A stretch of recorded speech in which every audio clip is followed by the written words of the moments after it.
안녕하십니까, 이재필입니다. 올해 2022년이 호랑이 해 이러면서 호랑이 기운이 솟아라 이러면서 출발을 했었는데요. 지금 올해 마지막 장 폐장까지 오늘도 시장이 상당히 많이 하락하면서 상당히 좀 어려운 그런 시장으로 마감된 것 같습니다. 자, 그렇다고 내년에도 마찬가지 항상 그렇지만요. 만만한 시장은 없습니다. 내년도 마찬가지 좀 만만치 않은 그런 시장이 나올 것 같은데 올해보다도 내년에는 좀 더 전략적인 그런 접근이 필요한 시장이다라는 생각이 듭니다.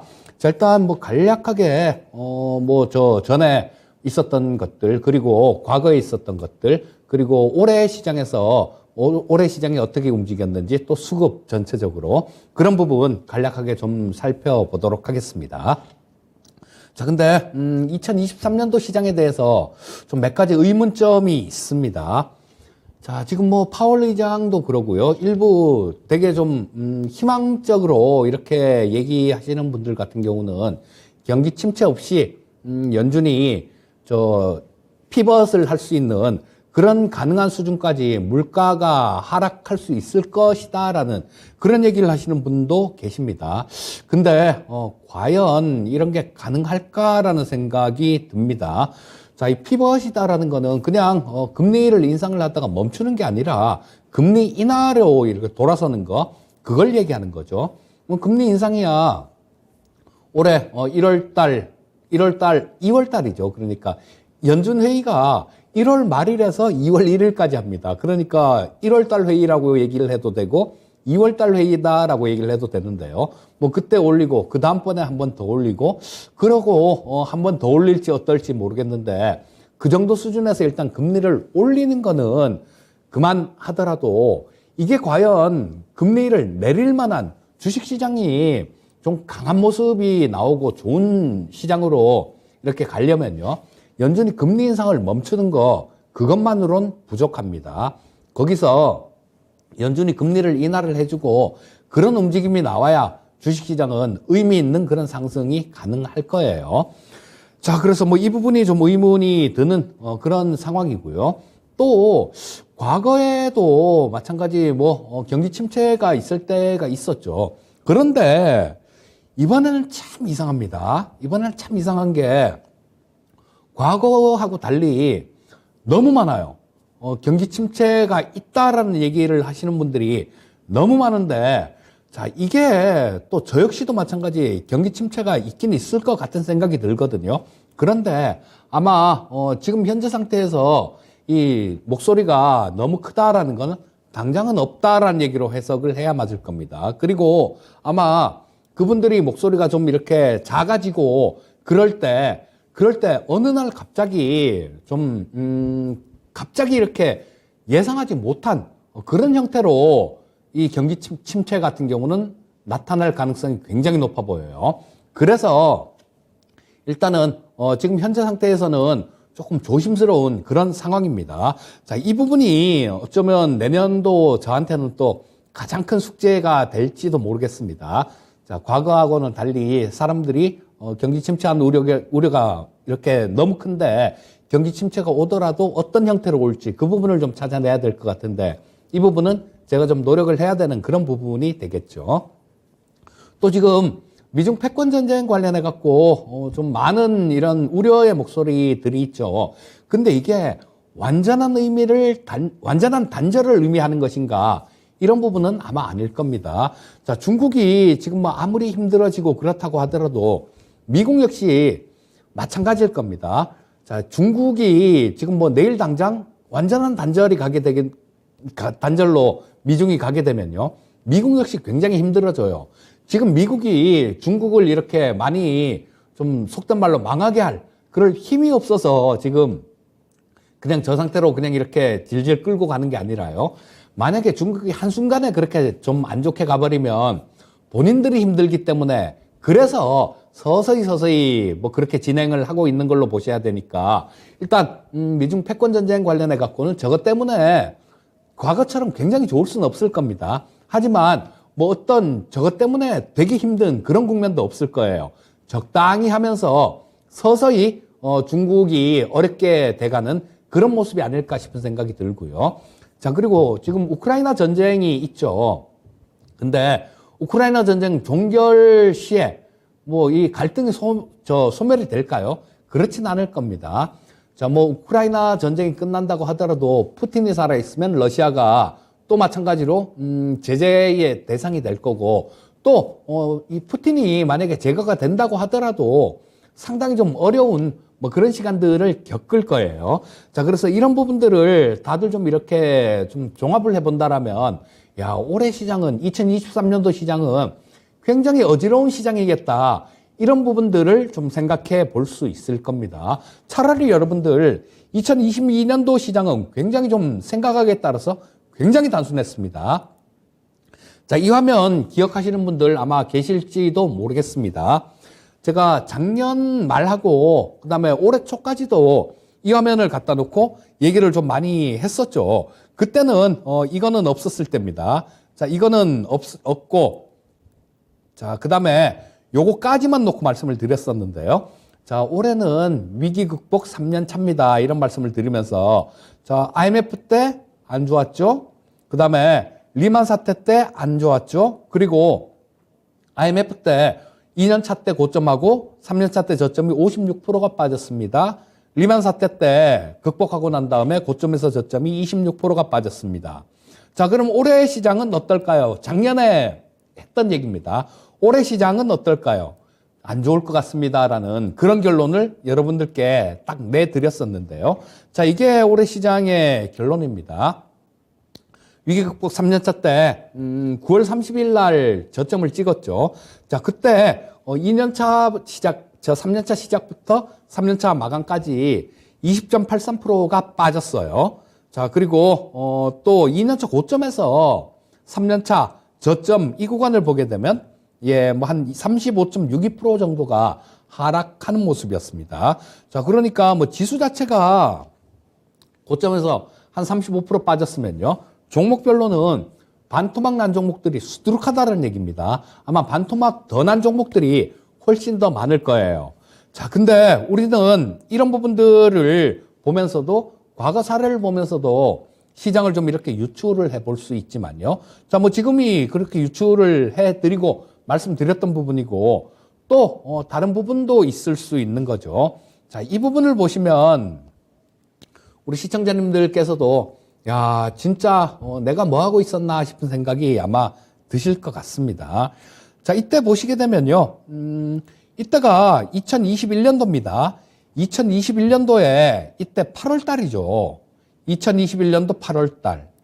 이때 벌써 보시면 저 추세라는 거는 이동평균선들 뭐 이런 것들 뭐 추세선을 그릴 수도 있겠지만요. 그냥 직관적으로 딱 보면 알 수 있는 게 주봉상의 이동평균선들 이런 것들을 보면 직관적으로 좀 알 수가 있는데요. 자, 이 전까지는 20주 평선이 살아 있었으니까 이 가는 동안 올라가는 동안 20주 평선이 쭉 올라가는 동안 이건 누가 뭐라 해도 상승 추세야 하고 시장에 몸을 맡기면 되는 거였습니다. 자, 그런데 여기서 2021년도에 좀 올라와서 고점을 찍고 좀 이렇게 내려오다가 20주 이평선이 결국은 2021년도 8월 달에 아랫방향으로 올라가던 이평선이 이렇게 방향 전환을 하는 모습이 나오죠. 그게 여기였습니다. 자, 그리고 이 빨간 선이 22평선인데요. 그 빨간 선이 22평선이 단 한 번도 이때 이후로 위쪽으로 향한 적이 없죠. 자, 그렇다면 22평선 자체가 이렇게 우하향하는 모습이니까 야, 이거는 그냥 냉정하게 딱 봤을 때는 하락 추세 선상에 있는 그런 시장이구나라는 거, 이거를 누구나 보면 알 수 있었던 거죠. 하지만 이런 부분들을 좀 생각을 하고 대응을 하신 분들 같은 경우는 아마 거의 없으실 겁니다. 이유는 그런 거죠. 희망 고문이에요. 희망 고문. 모든 사람, 모든 투자자들은 자신이 산 주식이 올라가길 바랍니다. 그리고 또 시장도 마찬가지 올라줬으면 하는 그런 바람을, 간절한 바람을 누구든지 다들 갖고 있죠. 그래서 그 바람이 너무 강하다 보니까 냉정하게 시장을 못 본 겁니다. 또 마찬가지로 20주 이평선은 그렇다 치고요. 뭐 이거는 좀 빨리 발생됐으니까 놓쳤다 치고. 자, 그러면 60주의평선에서도 보시게 되면 올해 2월 달이죠. 파란 선이 60주의평선입니다. 자, 20주의평선이 이렇게 올라가다가 이렇게 꺾여버렸고, 그러다가 뒤이어서 60주의평선이 이러다가 꺾이는 국면이 나왔죠. 이게 올해 2월 달이에요. 20주의평선 꺾이고, 60주의평선 꺾이고, 그 다음에 이 평선 자체가 역배열로 들어가고, 역배열로 들어간 거는 작년 말에 20선하고 60선이 데드크로스가 나면서 역배열로 들어갔습니다. 자, 그렇다면 우리는 조금만 냉정한 시각으로 봤다라면 충분히 추세를 잡아낼 수 있었다라는 거예요. 하락하는 장세 중이다라는 그런 부분에 대해서도 우리 시청자님들 아마 기억하시는 분들 꽤 많으실 겁니다. 아마 그때 유튜브를 보면서 EJ란 방송을 할 때 그때 시장에 대해서 또 한번 굉장히 안 좋게 말씀을 드렸던 적이 있을 거예요. 그때 뭐 어떤 분이 댓글에 그런 말씀을 해 주셨습니다. 아, 그러면 주식을 다 팔고 내년에 좀 봐야 되겠습니다라는 그런 말씀을 해 주신 분이 계셨는데요. 그분 같은 경우는 귀가 열려 있었던 거죠. 만약에 그렇게 하셨다면 그분 같은 경우는 내년에 굉장히 좋은 기회를 잡을 수 있을 겁니다. 또 과거 얘기, 뭐 지난 얘기들 이렇게 간략하게 살펴보는 게 과거 시장이 앞으로 시장을 예측하는 데 도움이 되기 때문입니다. 자, 올해 2021년도 시가 대비해서 어제 종가 기준이에요. 원고를 제가 오늘 보내야 되기 때문에 어제 종가 기준으로 계산을 한 건데요. 자, 23.41%가 올해 시가 대비해서 하락했습니다. 그리고 작년 고점 대비해서 어제 종가, 그러니까 오늘 한 1.2% 가까이씩 더 빠졌으니까 이거보다 더 빠졌겠죠. 2021년도 고점 대비해서 한 31.23% 정도가 하락했고요. 코스피가. 자, 2021년도 고점 대비해갖고 올해 9월 달에 저점을 찍었죠. 9월 달 저점은 35.62%가 하락했습니다. 자, 그리고 이런 하락 추세 같은 경우는 벌써 이때 2021년도에 나 하락 추세로 들어갑니다라고 보여줬던 국면이에요. 그리고 지금 현재 아직까지 이거를 조금 좀 되게 아쉬운 그런 모습이 나왔는데요. 10월 달에 저도 잠깐 희망을 좀 가졌었어요. 언제냐 하면 이때였죠. 자, 빨간 이평선이 이렇게 내려오다가 살짝 위쪽으로 이렇게 틉니다. 방향을 틀었어요. 그래서 이때 당시에 가졌던 생각이 그런 생각을 가졌었어요. 야, 여기서 이 20주 이평선을 붕괴만 시키지 말고 조금만 더 버텨주면 어쩌면 시장은 턴을 할 수도 있겠다라는 그런 생각을 했었습니다. 자, 그런데 좀 이게 좀 시장이 좀 기대를 저버렸죠. 자, 이때 2주 이때였었죠. 12월 달이에요. 이때도 2주 정도 전에 캔들을 보시게 되면 자, 음선이 좀 이렇게 났다가 아래 꼬리 달면서 저때 4주 정도 전에 이 아래 꼬리를 한번 20주 평선을 한번 붕괴시켰다가 종가는 다시 위로 갖다 놨는데요. 그 다음 주에 다시 윗꼬리를 달면서 20주 평선을 붕괴를 시켜버렸습니다. 이때도 방송에서 많이 말씀을 드렸었어요. 아침에 마켓 시그널이란 프로그램 거기서도 말씀을 드렸고요. 저녁에 투자의 신이란 프로그램 있죠. 거기서도 미니 강의 시간에서도 이런 얘기를 좀 말씀드리고 시장에 대해서 조금 안 좋은 그런 관점으로 말씀을 드렸는데요. 뭐 투자의 신에서도 뭐 시청자님께서 좀 시장을 되게 보수적으로 보시네요라는 그런 말씀을 적어 주셨던 게 기억나는데요. 자, 이런 부분들도 마찬가지입니다. 생각을 바꿀 수 있어야죠. 희망을 가졌지만 다시 재차 이렇게 꺾여 내려가면 자, 실패한 반전 패턴이라는 게 있는데요. 자, 어떤 추세든지 추세를 돌리려다가 실패했을 경우에 기존 추세는 강화된다라는 게 정설입니다. 자, 그래서 뭐 지금 되게 좀 약한 모습들, 뭐 이런 모습들도 나왔는데 이거는 어제까지 나온 차트죠. 오늘은 또 여기다가 음선을 커다랗게 하나씩 또 더 그린 모습이었어요. 자, 그렇다면 20주 이평선이 다시 아래쪽으로 이렇게 향하게 됐다라면 반등이 나오는 구간에서 이 20주 이평선은 강한 저항선 역할을 하고 계속해서 주가를 찍어 누르는 그런 역할을 할 겁니다. 자, 뭐 그래서 일단 뭐 연초 시장 같은 경우도 글쎄요, 조금 좀 그렇게 어느 정도 단기간에 워낙 많이 빠졌으니까 기술적 반등 정도는 기대할 수도 있겠죠. 하지만 우리가 원하는 그런 의미 있는 반등은 나오기가 좀 어려울 것 같다라는 생각입니다. 자, 수급 한번 짚어보겠습니다. 자, 요게 1년간 수급이에요. 1년간 수급인데, 자, 여기서 코스피 시장에서 외국인들이 한 6조 6천억 정도를 매도했습니다. 자, 근데 1월 이 상반기에 보시면 이때 굉장히 많이 매도했어요. 6월 달까지 거의 뭐 16조 가까이를 매도를 했습니다. 15조 넘게 매도를 했는데, 자, 6조 6천억 매도를 했으니까 하반기에는 한 9조 이상을 10조 가까이를 주식을 매수를 한 겁니다. 외국인들이. 자, 근데 여기서 또 한 번 반전이 있어요. 자, 12월 달에 보시게 되면 어제까지니까 오늘도 팔았으니까요. 뭐 1조 5천억 넘게 매도를 했겠죠, 외국인들이. 어제까지 외국인들이 12월 달에만 1조 5,558억을 매도를 했는데요. 자, 그러면 이 부분에 대해서 조금 깊이 좀 고민을 해볼 필요가 있습니다. 자, 왜 들어왔냐, 외국인들이. 7월 달부터 들어오기 시작해 갖고요. 7, 8월에 사고 9월 달에 뭐 한 2조 천억 정도 팔고, 그다음 10월 달, 11월 달 이때 또 뭐 한 7조 한 2천억 이상 매수를 했습니다. 자, 이거 왜 매수를 했을까라는 걸 그거 한번 가만히 고민을 해보면요. 이때 외국인들은 환차손을 걱정했다라고 봐야 될 것 같습니다. 이때 원달러 환율이 1,400원대에서 급격하게 떨어지는 그런 구간들이 나왔는데요. 이 원달러 환율, 그러니까 원화 강세죠.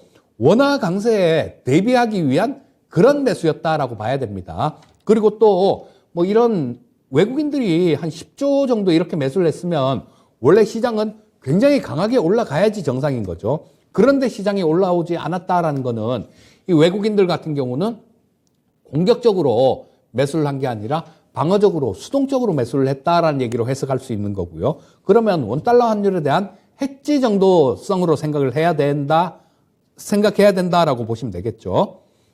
자, 그리고 반전이 있었어요. 12월 달에 1조 5,500억 정도, 지금 뭐 오늘 팔았으니까 1조 6천억 넘어갈 겁니다. 12월 달에 매도한 게. 자, 그러면 매도 물량도 슬슬 나온다라는 얘기예요. 자, 그런데 여기서 이 매도 물량이 양날의 검이라고 보셔야 됩니다. 자, 뭐냐면 외국인들이 지금 여기서 하반기에 뭐 한 10조 이상 이렇게 매수를 했던 부분들, 이 부분들이 만약에 뭐 조금 어떤 외부 충격이나 외부 요인에 따라서 이 달러가 강세로 가는 그런 국면이 또 이들한테 포착이 된다라면 어떻겠습니까? 10조 샀던 물량들, 이런 물량들이 다시 시장에 매도로 나올 수가 있어요. 그렇게 돼버리면, 자, 뭐, 다는 안 나오겠죠. 뭐, 그래도 일정 부분만 매도가 나온다고 하더라도 지금 우리나라 시장이 매수세가 굉장히 없습니다. 얇은 정도가 아니라 거의 없는 것 같아요. 자, 개인 투자자들 다 떠났고 기관들도 마찬가지 자기 역할을 해주질 못합니다. 그래서 만약에 원달러 환율을 조금 불안하게 만드는 그런 요인이 생긴다라면 이 부분은 다시 재차 매물로 나올 수도 있다라는 거. 하지만 그런 측면이 아니라 시장이 이대로 좀 안정이 되는 그런 시나리오가 나온다라면 어떻겠습니까? 이 자금은 상당 기간 오랫동안 시장에 남아있으면서 시장의 플러스 요인으로 작용을 할 거예요. 그러니까 지금 하반기에 들어왔던 외국인들의 이 매수세는 양날의 검이다라고 보시면 될 것 같고요. 자, 근데 뭐 오늘 또 조금 마음에 좀 걸리는 그런 부분들도 있습니다. 자, 최근 들어서 이 외국인들 선물 시장에서 수급을 보게 되면요. 자, 여기 전체적으로는 한 2,059억 정도 지금 순매도인데요. 12월 달에. 자, 어제하고 그저께 12월 달 뭐 만기 전에 들어온 물량들 같은 경우는, 매수세 같은 경우는 만기 때 거의 다 뭐 청산된 걸로, 종결된 걸로 그렇게 보셔야 되니까 사실 이 선물 시장의 월별 수급은 그렇게 큰 의미는 없습니다. 근데 좀 같이 놓고 이렇게 보느라고 차라리 선물 시장에서 의미 있는 수급은 그 만기하고 만기 사이에 그 수급은 의미가 있는데요. 월별 수급은 그렇게 의미가 없지만 그래도 플러스 마이너스에서 놓고 보면 도움이 될 때가 있으니까 이렇게 만든 건데, 여기에 월별로 12월 달에 외국인들이 2,059억 정도 매도를 했는데 이거보다 지금은 더 많을 겁니다. 왜냐하면 이건 어제까지였으니까. 오늘 또 외국인들 선물 시장에서 4천억 이상 순매도를 했습니다. 그리고 어제도 한 4천억 정도를 매도를 했었는데요. 이 매도하는 과정에서 어제하고 오늘 특징적인 부분이 미결제 약정을 많이 쌓고 있다라는 거예요. 미결제 약정을 쌓고 있다라는 거는 그 어느 쪽 한쪽 방향으로 계속 베팅을 하고 있다라는 얘기인데, 이 외국인들이 매도를 하면서 미결제 약정이 그렇게 많이 늘어났다. 이 얘기는 뭐겠습니까? 아래쪽 방향으로 베팅을 하고 있다라는 그런 얘기로 해석이 되는 거죠. 자, 그래서 오늘로써 보니까 미결제 약정이 한 29만 계약 정도 됐어요. 원래 보면 정상적일 때 보면 뭐 한 25, 6만 계약 정도 됩니다. 근데 지나간 12월물 같은 경우는 많을 때는 35만 계약 정도 갔었어요. 근데 그때도 마찬가지 뭐 한 28만 계약, 29만 계약 정도 수준에서 그까지 급격하게 이렇게 미결제 약정을 늘리면서 외국인들이 매도를 하는 과정에서 미결제 약정이 늘어나면서 시장은 급락을 했던 모습이었습니다.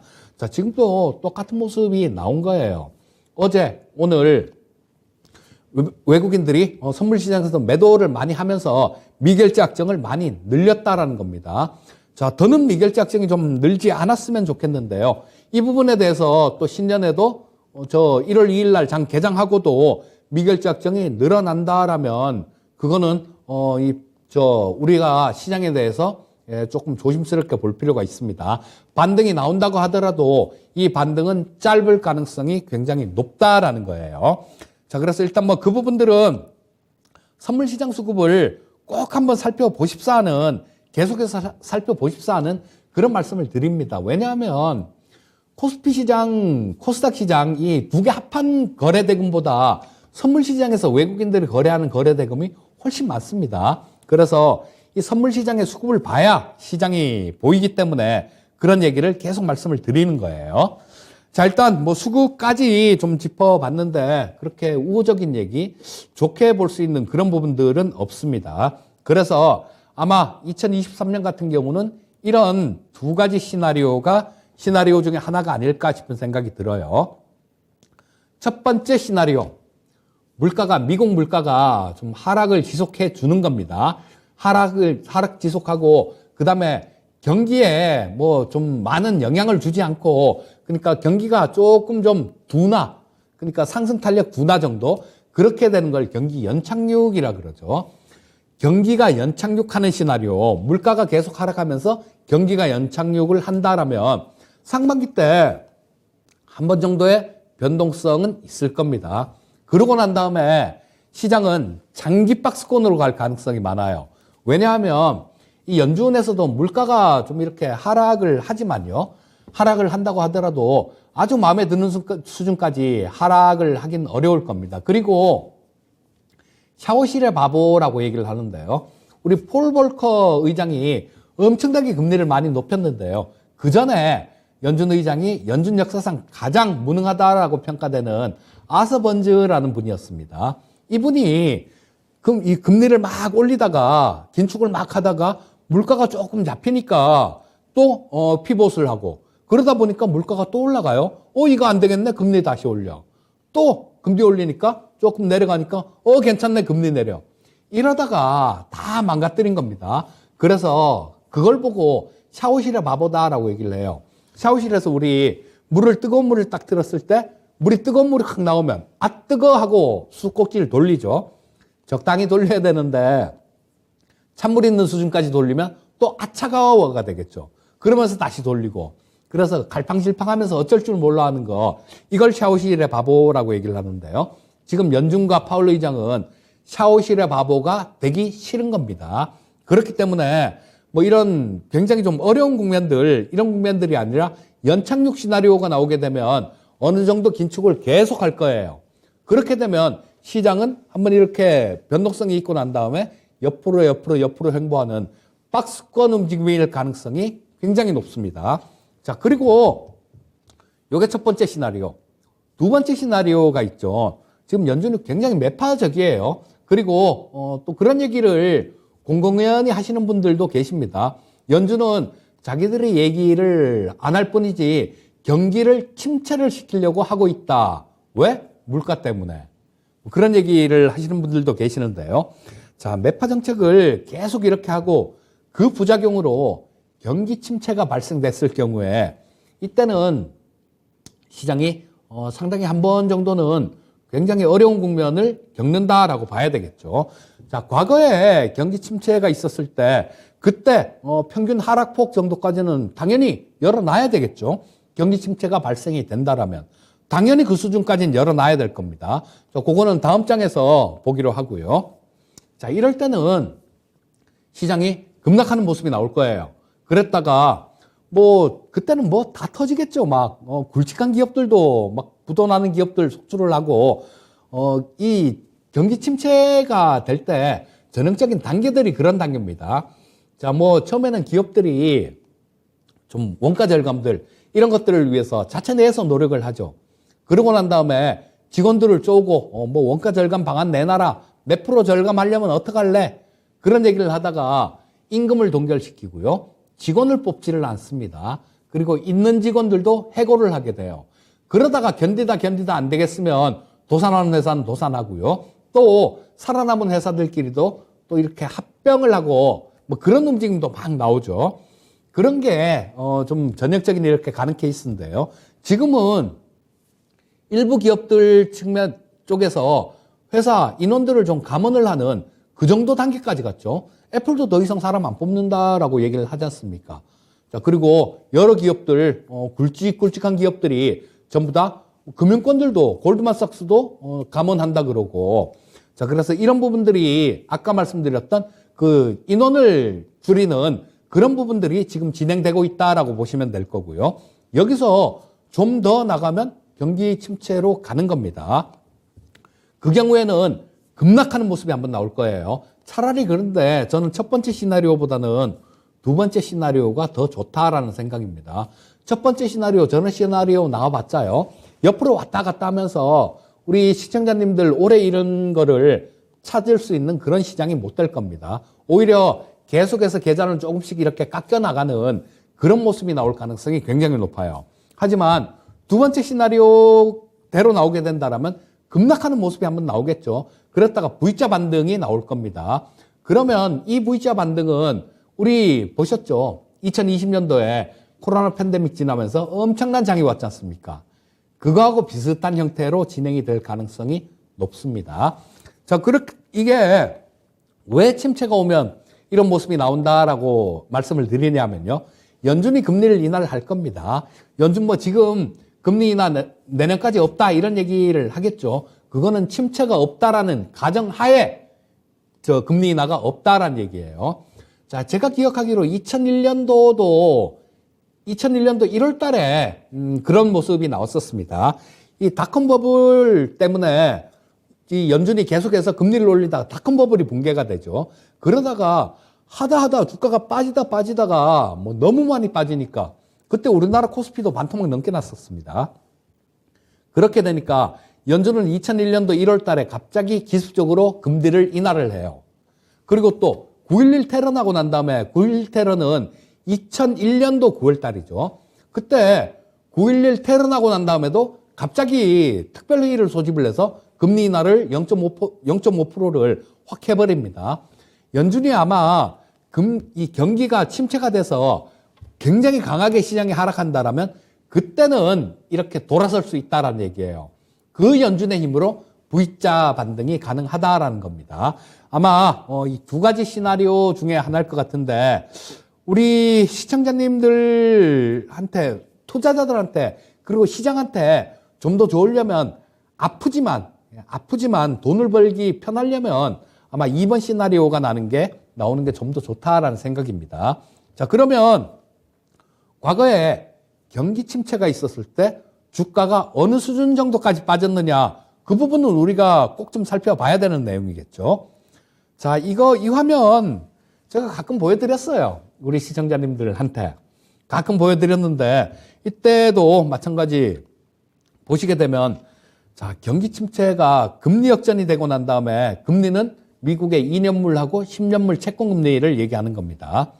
자, 여기서 금리 역전됐을 때가 요런 때가 있어요. 이따가 보면, 차 그래프로도 나오는데, 그 그래프로 나오는 부분 같은 경우는, 나오면 말씀을 다시 드리기로 하고요.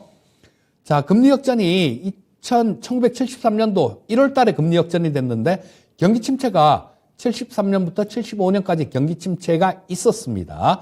자, 그리고 주가 고점 경기 침체 시작 이런 것까지 다 설명하려면 시간이 좀 너무 걸리니까 생략하기로 하고요. 화면만 보셔도 그냥 이해는 가실 겁니다. 자, 그리고 이때 자, 73년부터 75년까지 경기 침체가 있었는데요. 이때 주가가 얼마나 빠졌느냐? S&P 500 기준으로 48%가 빠졌습니다. 우리나라 같은 경우는 이때까지 제가 빈칸으로 비워놨는데요. 기록이 없습니다.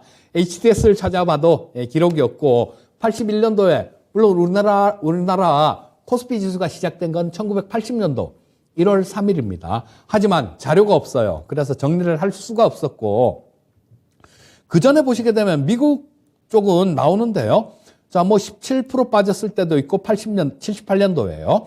그리고 80년도에 또 이때 경기 침체가 있죠. 그런데 이때는 80년도부터 시작해서 82년도까지 쭉 이어지는 침체 구간이었다라고 보셔야 됩니다. 침체가 있는 와중에 잠깐 좋아졌다가 다시 침체로 갔던 그런 경우니까 이걸 각각 이렇게 따로 이렇게 떼놓고 생각할 수는 없는 거고요. 합쳐갖고 한 45% 이상 빠졌다. 이렇게 생각하는 게 합리적일 겁니다. 그리고 89년도에도 금리 역전이 되고 침체가 있었어요. 90년대에 침체가 있었는데 이때가 가장 덜 빠졌습니다. 이때 주가가 S&P 500이 한 20% 정도 떨어졌네요.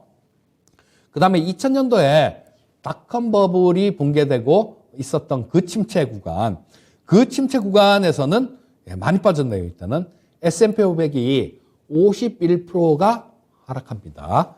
그리고 그 다음에 2006년도에도 금리 역전이 있었고 2007년도에 경기 침체가 있었는데 그게 서프라임 모기지론 사태, 리만 사태까지 이어지는 그런 부분입니다. 자, 그래서 이때 리만 사태가 S&P 500 기준으로 58%가 하락했어요. 그리고 2019년도 이때는 코로나 이때 금리 역전이 되고 2020년도에 팬데믹 상황에서 경기 침체가 있었죠. 이때는 S&P 500이 25% 정도가 하락했습니다.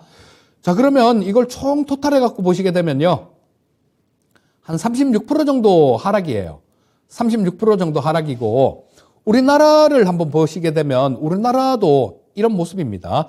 자, 이때 26%, 13%. 자, 그다음에 2006년도에 요거는 경기 침체가 있고 난 다음에 주가 저점, 그때 수준이고요. 요거는 아니고, 요거는 일단 오늘은 설명을 안 드릴 겁니다. 요건 그냥 그런가 보다, 그런 게 정리해놨나 보다 생각하시면 될 거고요.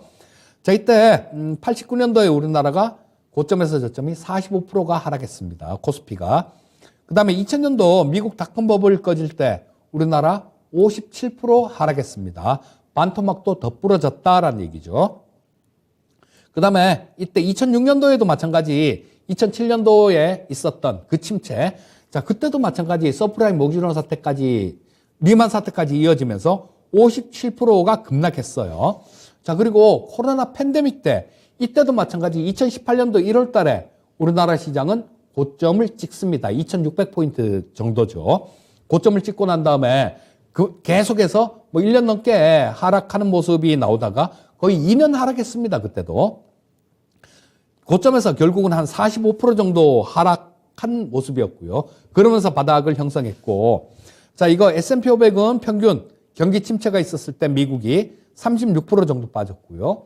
우리나라 코스피는 경기 침체가 있었을 때 51% 정도 하락했습니다. 근데 시청자님들, 우리 코스피 시장 9월 달에 바닥 찍었죠. 9월 달에 9월 말에 한 2100포인트 때 찍으면서 바닥을 찍고 이렇게 올라왔죠. 그때가 35.62%가 하락한 겁니다.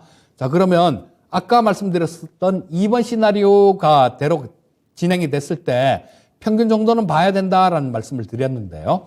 자, 그렇게 되면 그 전저점 2100포인트 때 이것도 깨고 경기 침체가 있다라면 그것도 깨고 그거보다 훨씬 아래 구간까지 봐야 V자 반등, 의미 있는 반등이 가능하다라는 얘기예요. 자, 그렇게 되니까 조금 어렵죠. 시장에 대해서 조금 어려우신데 이거는 시청자님들 그냥 생각 하나 바꾸시면 해결이 될 수도 있는 문제입니다. 자, 우리는 주식 투자자들은 전부 다 주식에만 지금 집중을 하고 있어요. 주식이라는 게 오로지 그냥 주가가 올라와야지 수익을 내는 거지 않습니까? 수익이 나는 건데 지금 예전에는 이런 게 ETF 쪽이 활성화가 안 됐을 때는 방법이 없었어요. 뭐 선물 옵션 밖에는. 근데 파생은 레버리지가 워낙 커서 위험한 거니까 안 하시는 게 좋죠. 자, 근데 ETF라는 게 생기면서 활성화가 되면서 충분히 이런 부분들을 상세를 할 수 있는 그런 방법이 있다라는 겁니다. 물론 시장이 좋을 때도 마찬가지죠. 레버리지 ETF를 매수를 하신다라면 지수보다 2배의 수익을 얻을 수 있습니다. 그리고 장이 이렇게 안 좋을 때 되게 안 좋다 싶으면요. 장 되게 안 좋으면 시장이 하락하면 수익이 나는 그런 ETF를 매수를 하시면 되지 않겠습니까? 자, 곱하기 2배짜리 인버스 ETF가 올해 어떻게 움직였는지 한번 보여드리겠습니다. 자, 이게 올해 시장을 차트를 보면 이렇게 움직였어요. 이렇게 움직였는데 자, 뭐 굉장히 처참하게 이렇게 안 좋게 나왔죠. 자, 그리고 이때도 마찬가지 보시게 되면 9월 말에 한 35% 정도 빠졌고 지금도 아까 어제 종가도 마찬가지 올해 대비해 갖고 한 30% 넘게 하락했습니다. 근데 인버스 ETF는 이런 모습이에요. 자, 오늘도 지수가 한 2% 가까이 빠졌으니까 저 인버스 ETF 같은 경우는 꽃버스라 그러죠, 우리 흔히. 꽃버스 같은 경우는 한 4% 가까이 4% 가까이 수익이 났을 겁니다. 뭐 4%까지는 안 되겠네요. 뭐 1점 몇 프로 정도 수익이 났으니까, 저 지수가 하락했으니까 3점 몇 프로 정도 꽃버스가 여기서 수익을 더 해야 될 겁니다. 자, 2022년도 시가가 꽃버스가 2,135원이었어요. 자, 그런데 어제 종가 기준으로 3,335원입니다. 자, 56.2% 정도가 수익이 났어요. 그리고 오늘도 마찬가지로 좀 더 올라왔을 테니까 거의 한 60% 정도 수익이 났다라고 보시면 되겠죠. 자, 이런 것들이 거래량이 또 엄청나고 이게 보시면 어제 한 8,700만 주 정도 거래가 됐습니다. 그러니까 거래량 자체도 내가 뭐 1억이든 10억이든 얼마든지 샀다가 얼마든지 팔 수 있는 그런 유동성이 된다라는 거예요. 자, 그러면 이런 상품들이 있는데 여기서 시장이 빠졌다고 그냥 나는 장이 빠졌기 때문에 그냥 손해를 봐야 돼. 그냥 손해를 보는 거 감수할 거야. 이거 안 되는, 이것도 말이 안 되는 거겠죠. 자, 시장만 좀 어느 정도 맞출 수 있다라면 어느 정도가 아니라 잘 맞춰야 되겠죠. 시장만 잘 맞출 수 있다라면 시장이 오르건 빠지건 그거는 문제가 되지 않는다라는 겁니다. 저 주가 빠질 것 같으면 고퍼스를 사놓으면 돼요. 그리고 이것들은 ETF 쪽 같은 경우는 개별 종목이 아니지 않습니까? 시장이기 때문에 뭐 50%씩 이렇게 들어가도 돼요. 30%, 50% 한꺼번에 이렇게 푹푹 들어가도 됩니다. 시장이기 때문에 그래요. 원래 분산 투자가 돼 있는 거기 때문에. 자, 그래서 2023년도 같은 경우는 이런 전략적인 접근이 좀 필요합니다. 그리고 제가 뭐 그런 부분들 좀 말씀드리는데요. 작지만 꾸준히 쌓아가는 게 가장 중요합니다. 그런데 여러분들 여기 이런 시장, 모래 같은 시장 만약에 주식만 한다라면요. 자, 뭐 이때 벌었던 거 이때 다 까먹었겠죠. 뭐 한 1년 반 동안 번 거 1년 반 동안 원금보다도 더 까먹었을 겁니다. 자, 이거를 또 벌려면 장이 저 2020년도 같은 장이 나온다는 가정하에 1년 반이 걸린다는 얘기예요. 자, 이거 벌었다 깨졌다 벌었다 깨졌다 하면 이거는 아무런 의미가 없는 겁니다. 계속해서 쌓아나갈 수 있는 그런 방법을 찾으셔야 돼요. 자, 그러면 시장이 안 좋을 때는 어떻게 수익을 낼 것이냐. 이런 것들 뭐 한 배짜리도 있고 두 배짜리도 있습니다. 근데 ETF 같은 경우는 2배짜리 정도는 아마 매매를 해도 크게 무리는 아닐 것 같은 생각이 들어요. 제가 파생을 2000년부터 봐서 그런지 레버리지 파생 같은 경우는 뭐 10배, 7배 막 이렇죠. 그러다가 이런 걸 봐서 그런지 모르겠는데 그렇게 크게 위험한 그런 부분들은 아닙니다. 자, 그래서 이런 것들, 인버스 ETF들, 이런 것들을 한번 잘 이용을 해 보신다라면 여러분들, 지금보다는 굉장히 좋은 그런 수익을 올릴 수 있을 거예요. 자, 복리효과 한번 간단하게 살펴보고 넘어가도록 하겠습니다. 보시면 이거예요. 제가 쭉 1억을 갖고 월 3%로 복리로 이렇게 수익이 났을 때요. 그때 얼마나 되느냐. 이걸 엑셀 파일로 계산을 해 놓은 겁니다. 자, 1년 차 때는 1억 3,800밖에 안 되네요. 1억이. 12달 동안 계속 복리로 수익이 난다고 하더라도. 그런데 이게 시간이 지나면 지날수록 마법입니다, 여러분. 2년 차 때는 1억 9,700으로 한 2배 가까이 됩니다. 3년 차 때는 자, 2억 8,100으로 한 3배 가까이 되죠. 4년 차 때는 4배가 넘습니다. 자, 4억 1천 정도 돼요.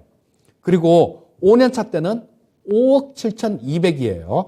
자, 1억으로 월 3%씩 인버스 같은 것들, 이런 것들을 이용을 하면 잘 이용을 하고 좀 참을 수 있는 인내력이 있고, 그리고 시장을 좀 잘 볼 수 있다라면 3% 수익은 그렇게 큰 수익이 아닙니다. 예를 들면 어제 같은 경우, 어제도 마찬가지 종가에 인버스 ETF를 매수를 했다, 곱하기 2배짜리를 매수했다라고 생각을 하면요, 오늘 종가에 팔아도 3% 이상 수익은 난 겁니다. 그렇잖아요. 그래서 한 달에, 이거 하루에도 그렇게 나오는 건데, 한 달에 3%라는 거, 이 부분은 욕심을 내질 않고 차분하게 쌓아갈 수 있는 그 정도 수익이 될 겁니다. 자, 그래서 이게 5년 차 때는 한 5억 7천 정도 되는데요. 10년 차 때 한번 보시기 바랍니다. 10년 차 때는 33억 6천이에요. 자, 1억이 10년이면 33억이 됐다라는 얘기입니다. 자, 그러면 한 번 더 계산을 해보면 어떻게 될까요? 이 33억을 만약에 10년 동안 더 월 3%씩 했다. 그러면 여기서 30배가 되겠죠? 그럼 1,000억입니다. 뭐, 그까진 바라지도 않고요. 자, 일단 10년 정도, 그 정도까지만은 잘 한번 굴려 이렇게 계속 쌓아나갈 그런 생각을 하신다라면 이런 수익이 가능하다라는 거예요. 근데 주식시장이 그렇지 않습니까? 주식시장만 보다 보면 이럴 때도 있고, 뭐, 이게 계속 막 이게 반복이기 때문에 꾸준한 수익을 낸다라는 건 불가능합니다, 그거는. 여러분들 뭐, 최근 들어서도 마찬가지 12월 달, 11월 달, 12월 초, 이때 잠깐 동안 좀 좋아갖고 수익이 낸 부분들이 있다고 하더라도 지금 최근 들어갖고 시장이 안 좋으면서 상당 부분 깎여 나갔을 거예요. 그래서 꾸준한 수익을 낼 수 있는 방법은 지수를 갖고 수익을 낼 생각을 하는 거, 그리고 시장이 좋을 때는 레버리지로 수익을 내면 될 거고요. 시장이 안 좋을 때는 인버스로 수익을 내시면 될 겁니다. 자, 이런 거예요. 이렇게 꾸준히 쌓아가는 거, 그게 가장 중요하다라는 말씀을 드리고 싶고, 자, 또 시장으로 좀 돌아와 보면 과거는 미래의 나침판이다라는 생각인데요. 자, 아까 좀 말씀을 드렸었죠. 2023년 시장의 방향은 경기 침체 여부가 좌우할 겁니다. 자, 근데 과거에 연준의 매파 정책은 계속해서 경기 침체로 이어졌던 게 계속 있었던 일이에요. 자, 한 번도 이 연준이 굉장히 좀 매파적으로 이렇게 나와서 조용히 넘어가는 걸 보지를 못했습니다. 이번에 좀 조용히 넘어가주면 좋겠는데 아마 이번에도 나중에 결국은 보면 조금 뭐 그렇지 않을까 싶은 생각이 들고요. 과거하고 같을 거다라는 생각이 듭니다. 그리고 과거 하락장보다 지금 뭐 하락 기간이 지금 길었다. 기간을 보면 벌써 반등이 나와야 된다라는 그렇게 말씀하시는 분들이 계시죠. 뭐 맞는 얘기이기도 합니다. 하지만 그거는 경기 침체가 없었을 때 얘기예요. 경기 침체가 없었을 때 얘기고, 마찬가지로 이때 IMF 때나 그때 저 서프라임 모기지론 때도 그렇고요. 또 하다못해 팬데믹 때도 그랬습니다. IMF 때는 좀 이따가 차트를 보면서 말씀을 드리기로 하고요. 팬데믹 때 여러분들 고점을 2018년도 1월 달에 2600포인트를 고점을 찍고 그때부터 밀린 겁니다. 그러고 난 다음 계속 밀리고 이렇게 되다가 2020년도 3월 달에 저점 바닥을 찍었지 않습니까? 그러니까 그때도 2년하고 1개월이 걸린 거였어요. 경기 침체가 있을 때는 이렇게 기간이 길어집니다. 만약에 이 장이 경기 침체로 이어진다라면 지금 이제 1년 6개월 정도 빠졌으니까요. 평균 기간이 뭐 한 2년 정도 수준, 그 정도니까 한 6개월 정도는 좀 더 고생을 시킬 수도 있다. 이렇게 보시는 게 맞을 거예요. 자, 그리고 현재 국면은 여러분들 닷컴 버블이 붕괴됐을 때 그때랑 비슷한 상황이다라는 그런 생각이 드는데요. 자, 이때는 이때보다 닷컴 버블 때보다 어쩌면 지금이 좀 더 안 좋은 그런 상황일 수도 있어요. 자, 왜냐하면 이 닷컴 버블 꺼질 때 그때 연준은 지금만큼 매파적이지는 않았습니다. 지금보다는 훨씬 좀 온건했어요. 그때 그린스펀 의장이었었는데요. 그런데도 지수가 반토막씩 이렇게 났죠. 또 닷컴 버블이 붕괴됐을 때는, 그리고 그 이후에는 중국이라는 굉장히 좀 저렴하게 물건을 생산을 해서 공급해 줄 수 있는 그런 국가가 있었습니다. 중국이 성장을 하면서 이 물건을 굉장히 값싸게 이렇게 해주면서 세계의 공장 역할을 하면서 경기가 상당히 좀 이렇게 좀 완반하게 괜찮게 이렇게 회복이 될 수 있었는데, 자, 지금 같은 경우는 닷컴 버블 때, 이때 붕괴 때보다 뭐 중국 상황도 그렇게 좋지가 않은 모습이죠. 연준이 매파적으로 나오는 거, 이 강도도 저 때보다 훨씬 더 매파적입니다. 자, 근데 어쨌거나 진행되는 거는 연준 이 닷컴 버블 때하고 비슷한 것 같은데요. 보시면 닷컴 버블 때가 이런 모습이었습니다. 자, 여기 고점을 여러분들 여기를 고점으로 잡는 게 옳을까요? 아니면 여기를 고점으로 잡는 게 옳을까요? 자, 이때부터 빠지기 시작한 전조가 있었으니까 이때가 고점이 아니라 이때를 고점으로 잡는 게 맞을 겁니다. 왜냐하면 그러고 난 다음에 여기는 거의 뭐 쌍봉 패턴이죠. 쌍봉 패턴이었기 때문에. 그리고 이전에 굉장히 급등하는 모습이었으니까요. 자, 여기 IMF 지나고 난 다음에 닷컴 버블 그때인데요. 자, 여기가 보시게 되면 여기서 여기 바닥 찍는 구간, 이 구간까지 2년 2개월이 걸렸어요. 그리고 주가는 56.2%가 하락했습니다. 자, 근데 지금 현재 구간이 아까 살펴보셨듯이 한 30% 좀 넘게 빠졌습니다. 그리고 9월달 저점이라고 하더라도 35% 정도, 그 정도 수준으로 하락했어요. 자, 뭐 평균 50% 이상 하락한다라고 보면 지금보다 더 빠질 자리가 있다라는 겁니다. 그래서 시청자님들께 이런 인버스 쪽들, 이런 부분들에 대해서도 신경을 쓰셔야 된다라는 얘기예요. 자, 뭐 그전에는 몰라서 못 하셨다라면 지금 이제는 이 방송을 보시는 분들 같은 경우는 자, 시장이 빠졌을 때는 인버스를 해서 수익을 낼 수 있다는 걸 아셨으면, 만약에 이제는 이제 장이 떨어져서 내가 계좌에 손해를 봤어, 이런 얘기는 안 맞는 겁니다. 이런 핑계는 될 수가 없는 거죠. 왜냐하면 장이 빠진다라는 확신이 있었으면, 그리고 그거를 맞출 수 있었으면 내가 인버스를 배팅을 했을 거고, 그랬으면 손실이 아니라 수익이었을 테니까요. 자, 그래서 그런 부분들로 한번 잘 타이밍을 때때로 잘 노려보시면 올해 상반기 같은 경우는 뭐 상당히 그전보다 나은 투자를 하실 수 있을 겁니다. 자, 그 다음에 경기 침체 전에 장단기 금리가 역전된다 그러죠. 자, 이 부분 보시면 어김없이 그런 모습이 나오죠. 자, 이 음영으로 이렇게 칠해놓은 부분이요. 자, 여기도 음영으로 칠해져 있고 여기도 칠해져 있죠. 여기도 칠해져 있고, 자, 이렇게 다 칠해져 있습니다. 이 부분이 뭘까요? 이 부분이 경기 침체가 있었던 구간입니다. 경기 침체가 있었던 구간이에요. 근데 이 음영 나오기 전에 보시게 되면 어김없이 이런 모습이 나오죠. 자, 여기가 영선입니다. 장단기 금리 2년물하고 미국채 2년물하고 미국채 10년물의 가격 차이, 가격 스프레드가 평상시에 보통 이렇게 위에 플러스로 장기 금리가 비싼 게 정상이잖아요. 아니 1년 동안 은행 이해하기 쉽게 1년 동안 은행에 넣어놓는 것보다 10년 동안 은행에 넣어놓는 게 훨씬 더 비싼 예금 금리를 줘야 되는 게 그게 정상이지 않습니까?